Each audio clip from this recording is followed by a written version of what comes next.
Come on, if you love Jesus, why don't you make some noise one more time? Come on.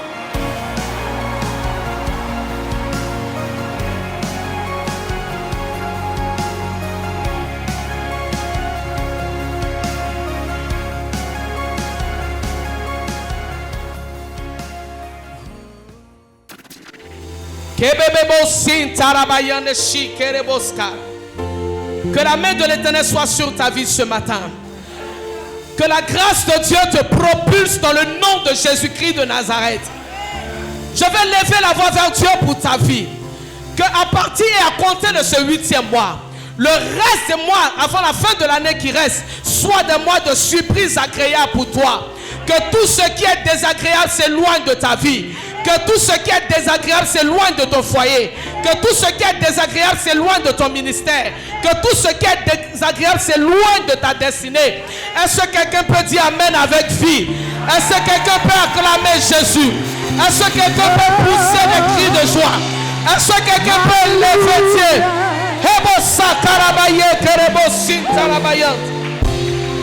Alléluia. Gloire à Jésus. Sans plus tarder, tu vas prendre la parole de Dieu dans le livre de 1 Samuel en son chapitre 9. Groupe musical, asseyez-vous, je vais travailler avec les instruments. 2 Samuel chapitre 9, à partir du premier verset, je vais commencer la lecture. Voilà, vas-y. 2 Samuel le chapitre 9, à partir du premier verset. David dit: reste-t-il encore quelqu'un de la maison de Saül pour que je lui fasse du bien à cause de Jonathan? Il y avait un serviteur de la maison de Saül nommé Siba, que l'on fit venir auprès de David. Le roi lui dit: es-tu Siba? Et il répondit: ton serviteur. Le roi dit: n'y a-t-il plus personne de la maison de Saül pour que j'use envers lui de la bonté de Dieu? Et Siba répondit au roi: il y a encore un fils de Jonathan, perclus des pieds. Le roi lui dit: où est-il? Et Siba répondit au roi: il est dans la maison de Maki, fils d'Amiel à Lo-Débar. Le roi David l'envoya chercher dans la maison de Maki, fils d'Amiel à Lo-Débar.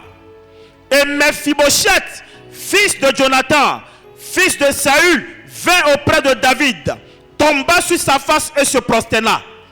David dit: Mephibosheth. Et il répondit: voici ton serviteur. David lui dit: ne crains point, car je vais te faire du bien à cause de Jonathan, ton père. Je te rendrai toutes les terres de Saül, ton père, et tu mangeras toujours à ma table. Il se prosterna et dit: qu'est ton serviteur pour que tu regardes un chien mort tel que moi?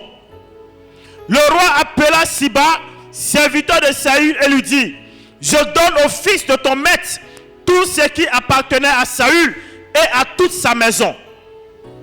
Tu cultiveras pour lui les terres, toi, tes fils et tes serviteurs, et tu feras les récoltes afin que le fils de ton maître ait du pain à manger. Et Mephibosheth, fils de ton maître, mangera toujours à ma table. Or, Siba avait 15 fils et 20 serviteurs. Il dit au roi: ton serviteur fera tout ce que le roi, mon seigneur, ordonne à son serviteur. Et Mephibosheth mangea à la table de David comme l'un des fils du roi. Mephibosheth avait un jeune fils nommé Mika, et tous ceux qui demeuraient dans la maison de Siba étaient serviteurs de Mephibosheth. Mephibosheth habitait à Jérusalem, car il mangeait toujours à la table du roi. Il était boiteux des 2 pieds. Seigneur, nous te bénissons pour ta grâce. Nous voulons louer ton nom et glorifier le saint trône de l'Éternel. En ce jour béni, Saint-Esprit de Dieu, où tu nous as donné de pouvoir être dans ta présence. Seigneur, donne agréé, Saint-Esprit de Dieu, ce temps. Que tu disposes ma personne, que tu utilises mon canal et que tu fasses du bien à cette assemblée. Merci, Seigneur, de bénir les vies dans le nom de Jésus-Christ de Nazareth. Est-ce qu'un peuple de Dieu peut dire Amen bien en acclamant le Seigneur? Gloire à Jésus. Bien-aimés, voici une parole que nous venons de lire dans le livre de 2 Samuel, à partir de son chapitre 9. Et ce chapitre, sinon, ses premiers versets jusqu'au verset 13, nous parle de la vie de David et de Jonathan ainsi que de Méphibosheth. La Bible déclare que David étant monté sur le trône d'Israël en Juda, va chercher à faire du bien à la famille du roi Saül. Saül qui l'avait persécuté, Saül qui avait fait du mal au roi David. Mais la Bible dit que lorsque David est monté sur le trône, David va poser une question. David va poser la question de savoir, reste-t-il encore quelqu'un de la maison de Saül pour que je lui fasse du bien à cause de Jonathan? Car Jonathan était le fils de Saül.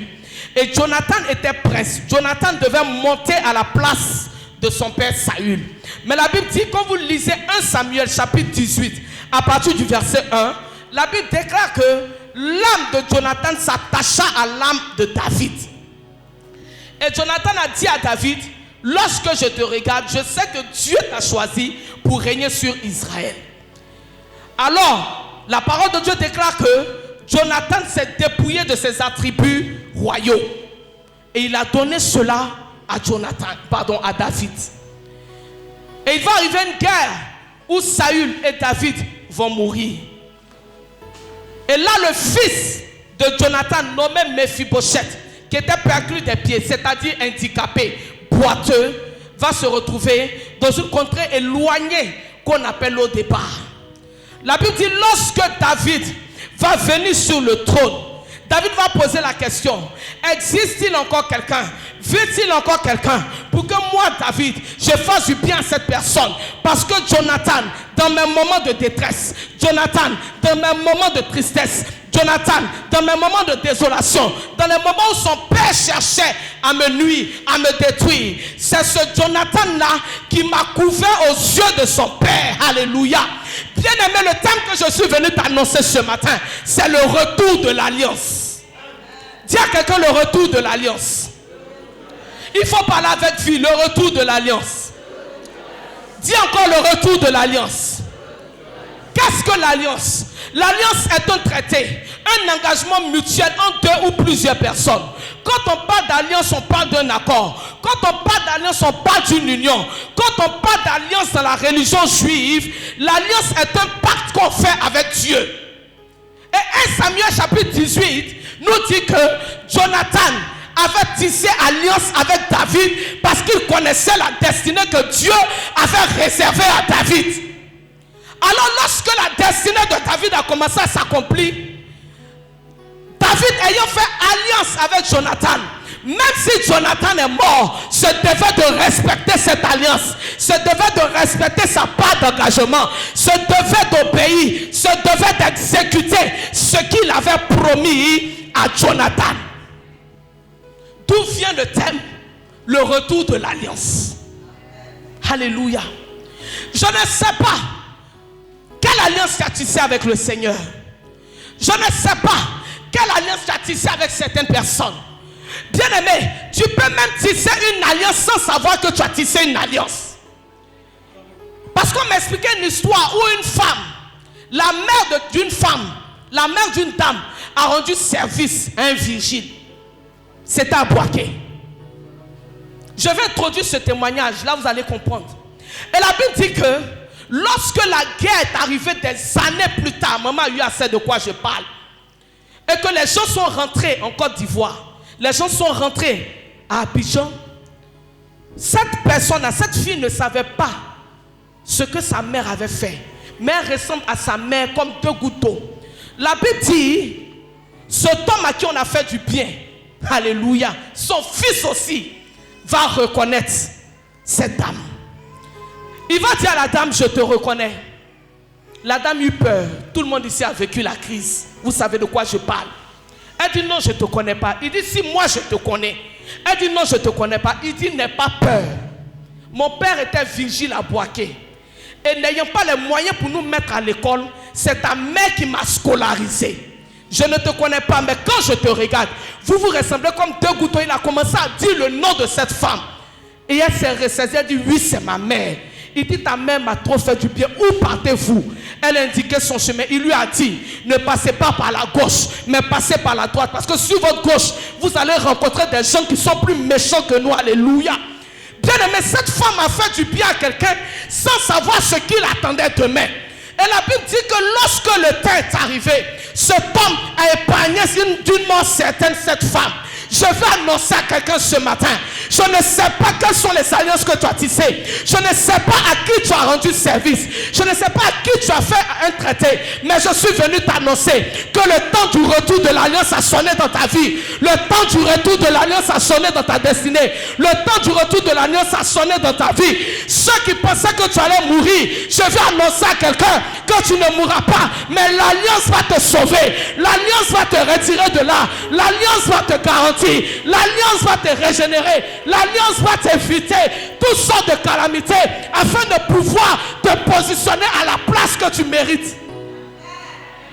Je vais dire à quelqu'un, de la même manière que David cherchait, s'il y avait une personne qui vivait encore dans la famille du roi Saül, je veux dire à quelqu'un, nous sommes un jour bénis à la dernière saison de cette saison de récupération. Sinon au dernier jour, je vais annoncer à quelqu'un, pendant que je suis en train de parler, l'ange de l'Éternel dans ta famille va se saisir de toi afin de pouvoir rehausser l'image de ta famille. La grâce de Dieu va te localiser. L'Esprit de Dieu va te localiser. L'onction de Dieu va te saisir, va te récupérer dans ta maison, dans ta famille, dans ton entreprise, dans ton environnement, dans ton milieu.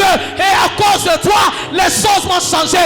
À cause de toi, l'image de la famille va changer. L'image du foyer va changer. L'environnement va changer. Je suis en train de dire à quelqu'un, tu ne seras plus comme tu étais.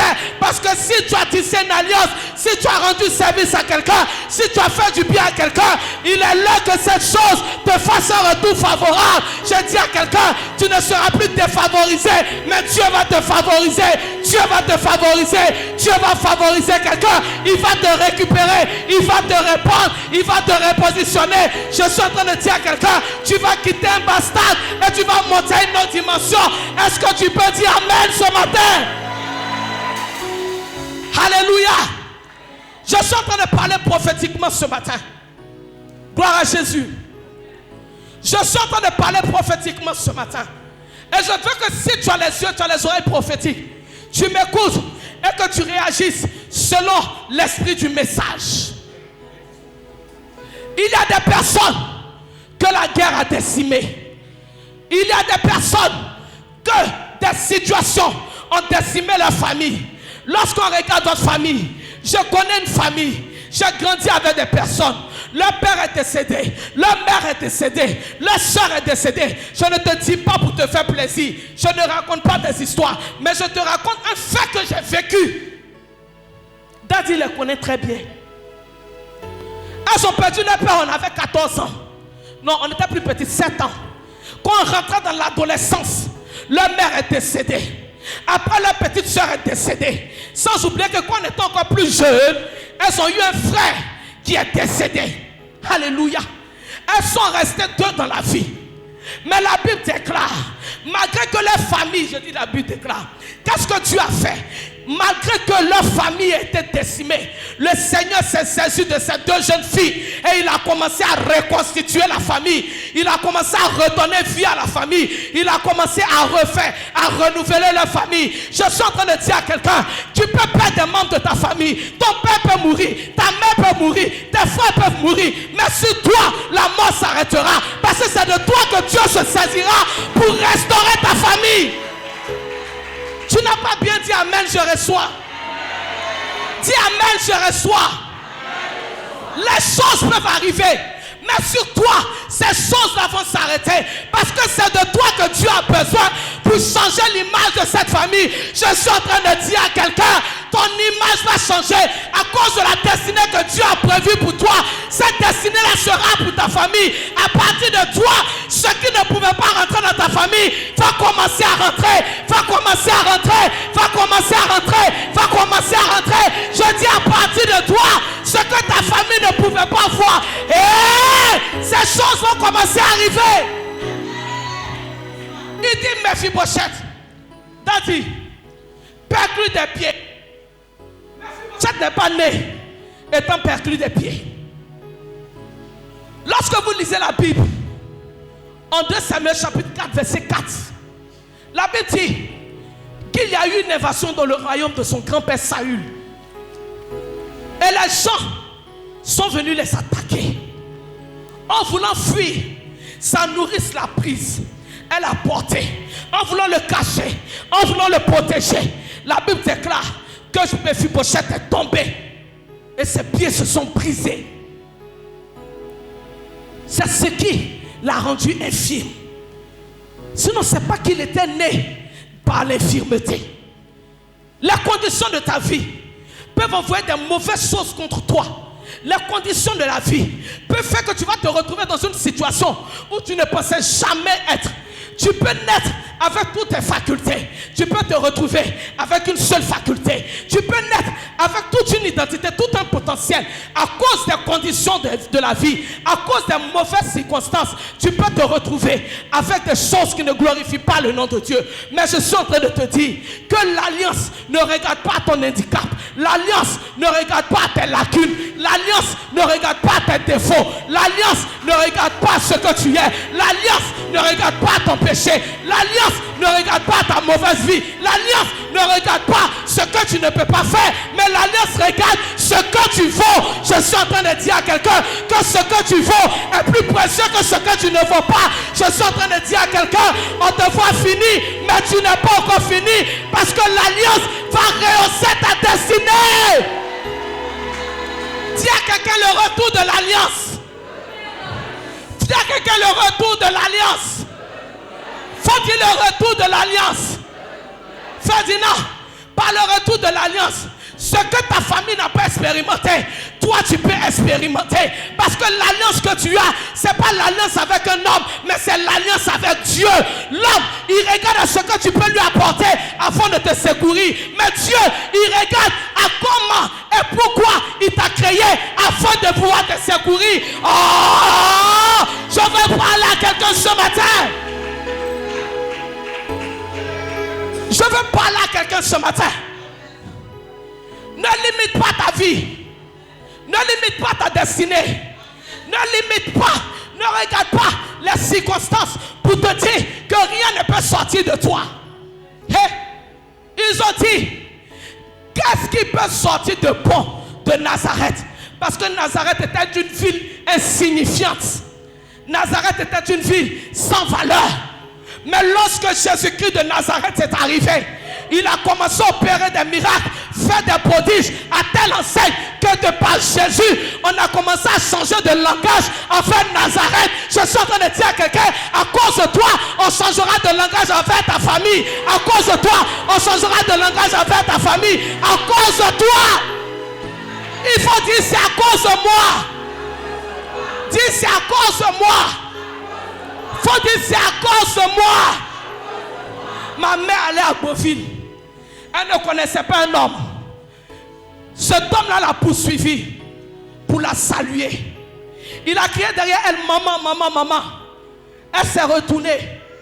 Elle dit, je l'ai regardé. Je me suis demandé, mais où je le connais? Et il s'est présenté. Moi-même, je ne le connais pas. Il dit, vous ne me connaissez pas. Mais votre fille est une servante de Dieu. Elle prêche à l'église. Elle me décrit, je ne sais même pas c'est qui. Je suis allé une veillée. Ma vie a été changée au travers d'elle. Je ne vous connais pas. Mais quand j'ai vu votre visage, j'ai su que vous étiez sa mère. Parce que la ressemblance est trop frappante. Alléluia. Et ma maman lui a demandé comment elle s'appelle. Il a dit l'évangéliste d'où il s'appelle. Quand ma maman est rentrée, la phrase de ma mère m'a frappé d'Adi. Elle dit, hey, quand tu fais enfant et puis tu ne connais pas son lendemain, il ne faut pas écouter la bouche des gens pour être attristé. Elle dit, quand tu fais un enfant et tu ne connais pas son lendemain, n'écoute pas la bouche des gens pour être attristé. Parce que moi, tu vois là, voici mon grand frère Aristide, qu'est-ce qu'ils n'ont pas raconté sur moi? Mais eux-mêmes qui ont des enfants qui ne connaissent pas bien, Des enfants qui sont allés loin dans les études, on les a jamais poursuivis pour demander est-ce que tu es le père du DG qui est dans telle société. Mais moi qui prêche l'évangile, moi qui ne suis rien, moi qui ne connais rien, moi qui ne vaux rien, on poursuit ma famille pour leur demander est-ce que tu es la mère de Doux Marie-Isabelle. Je veux dire à quelqu'un, ne minimise pas ton enfant. Aujourd'hui tu vois rien, mais c'est un trésor, c'est un trésor, c'est un trésor, c'est un trésor, c'est un trésor. Je veux dire aux mamans, prophétisez sur vos enfants, valorisez vos enfants, aimez vos enfants, car c'est des destinées que Dieu a données. S'il y a une maman qui est ici, il faut venir s'aimer pour ton enfant. Il faut s'aimer, il faut tisser des alliances sur la vie de tes enfants. Nous, nos parents n'avaient pas la révélation, Eliane. Mais je bénis Dieu. Dieu avait la révélation. Lorsque la mère de la prophétesse dit c'est mon Jephthé, on rit. Mais le jour où la prophétesse va rendre son témoignage, tu vas comprendre. Si tu as les oreilles pour entendre, si tu as les yeux pour lire la parole de manière prophétique, tu comprendras comment ils ont banalisé cette jeune femme aujourd'hui que vous voyez. Cette jeune femme était banalisée. Elle était humiliée parce qu'elle était petite. On se disait rien de bon ne pouvait sortir d'elle. Mais aujourd'hui, elle est devenue le Jephthé de sa maman, le Jephthé de sa famille, le Jephthé de son village, le Jephthé. Ah! Je veux dire à quelqu'un, ils t'ont humilié au départ. Ils vont chercher à te rencontrer. Ils vont te poursuivre. Ils vont te poursuivre. Ils vont te poursuivre parce que ce qu'ils voient est trop grand. Faut dire c'est trop grand. Faut dire c'est trop fort même. Mephibosheth dit je suis un chien. Parce que la vie dans laquelle il est tombé, l'on dit qu'il était un chien.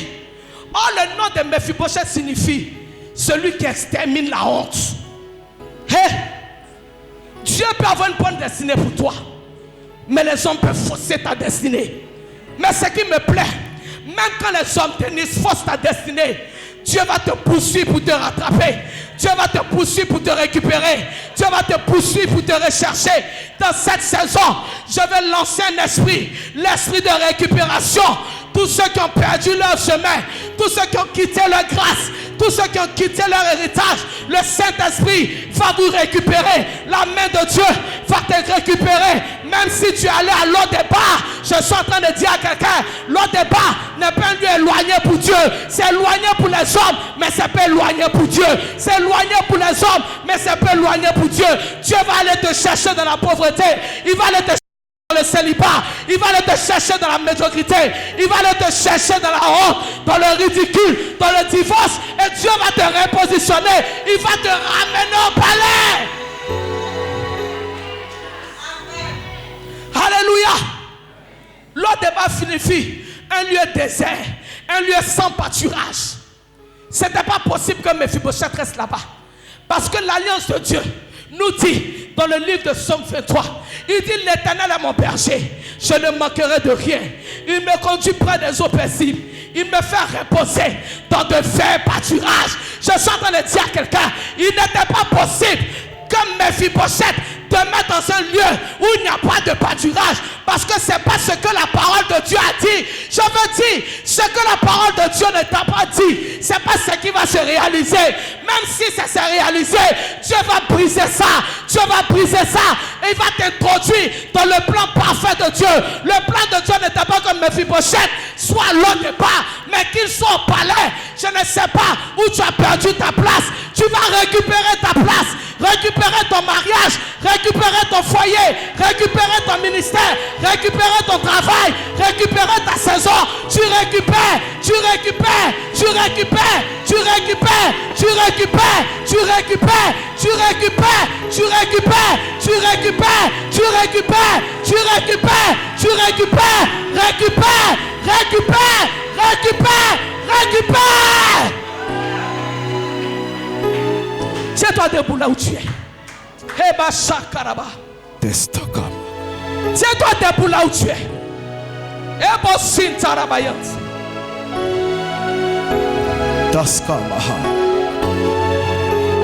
Oui, nous sommes dans une saison de récupération. Oui, le fils de Jonathan avait tout perdu. Lebrosaka. Mais lorsqu'il est rentré dans sa saison de récupération, oui, des personnes se sont déplacées. Yes. Oui, le fils de Jonathan a récupéré ses biens, a récupéré ses territoires, a récupéré tout ce que l'ennemi avait volé. Je vais dire à quelqu'un ce matin, oui, après ce message, oui, tu vas tout récupérer au nom de Jésus-Christ de Nazareth. Tu vas récupérer ton territoire, tu vas récupérer ta grâce, car tu as de la valeur, tu as de la valeur, tu as de la valeur, tu as du prix aux yeux de Dieu. L'ennemi peut tout prendre, mais en un seul jour, Dieu peut tout te donner. En un seul jour, Dieu peut tout te donner. Job a tout perdu, mais en un seul jour, Job a récupéré le double de ce qu'il a perdu. Je vais dire à quelqu'un, tu vas récupérer au nom de Jésus. Lève les mains. Ilahata son kabaon toki. Malaria kada sando bolohumbaka. Zinkabaon to shakala baba baba. Malaria kata sonto kindi bilon de ma. Zonkabayante sit. Je prie qu'en cette saison, tu récupères tout ce que tu as perdu. Que la mort s'éloigne de toi. Que la mort s'éloigne de toi. Que la mort s'éloigne de toi. Que la mort s'éloigne de toi. Que la mort s'éloigne de toi. Mais que la vie s'installe dans ta vie au nom de Jésus. Que les biens que tu as perdus, que tu les rattrapes au nom de Jésus. Tu les récupères au nom de Jésus. Tu les récupères au nom de Jésus. Tu les récupères au nom de Jésus.